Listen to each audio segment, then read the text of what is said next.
ఈ కార్యక్రమం అయిపోయిందంటే నెక్స్ట్ ఇంకో కార్యక్రమం మొదలవుతుంది.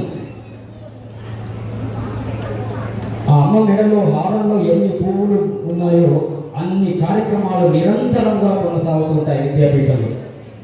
సో పాదయాత్ర అదొక కార్యక్రమం. తర్వాత గురు పౌర్ణమి రోజు విద్యాపీఠానికి సమీపంగా ఉన్న మంజీరా నదిలో అమ్మవారికి స్నపన మహోత్సవాన్ని, తర్వాత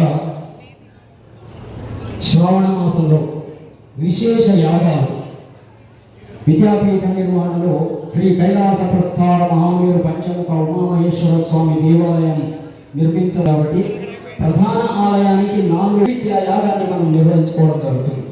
అందులో మొదటిది విద్యా గణపతి యాగాన్ని నిర్వహించుకున్నాం. తర్వాత రెండవది అపరాజిత విద్యా యాగాన్ని నిర్వహించుకున్నాం. గత సంవత్సరం నవాయతన శ్రీ సీతారామచంద్ర ముగింపులోకి వస్తున్నాం. ఇంకా 2 రోజుల కార్యక్రమం ఉంది అని చెప్పి మనం ప్రారంభించిన విద్యా యాగాన్ని, తర్వాత వచ్చే సంవత్సరం మరొక యాగం ఉంటుంది.